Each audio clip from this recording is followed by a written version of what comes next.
আসসালামু আলাইকুম। আমি ডাক্তার রোমানা কবির নদী। গত ভিডিওতে আমি আপনাদেরকে বলে দিয়েছিলাম আপনি কী কী লক্ষণ দেখলে বুঝবেন যে আপনি ডায়াবেটিসে আক্রান্ত। এই ভিডিওতে আমি আপনাদেরকে বলবো যে আপনারা যদি কেউ ডায়াবেটিস আক্রান্ত হয়ে থাকেন তাহলে কিভাবে তা নিয়ন্ত্রণে রাখবেন। মাত্র 4টা উপায় অবলম্বন করে আপনারা আপনাদের ডায়াবেটিস নিয়ন্ত্রণে রাখতে পারবেন। 4টা উপায় কী কী? ডায়াবেটিসকে আমরা 4টা ডি দিয়ে মনে রাখবো। 1 ডিসিপ্লিন, 2 হচ্ছে ডায়েট, 3 ড্রিম, 4 হচ্ছে ড্রাগ।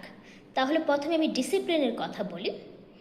আপনাকে ঠিক সময়ে ঘুমাতে যেতে হবে আর ঠিক সময়ে ঘুম থেকে উঠতে হবে। সাথে কি করতে হবে? আপনাকে প্রতিদিন হচ্ছে নিয়ম করে হাঁটাহাঁটি করতে হবে। 2 আসে ডায়েটের কথা। আপনাকে অবশ্যই সুষম খাদ্য খেতে হবে, মিষ্টি জাতীয় খাবার পরিহার করতে হবে, তাহলে আপনার রোগ প্রতিরোধ ক্ষমতা বাড়বে। 3 ড্রিমের কথায় আসি। আপনাকে পর্যাপ্ত ঘুমাতে হবে, মিনিমাম 6 ঘন্টা ঘুমাতে হবে।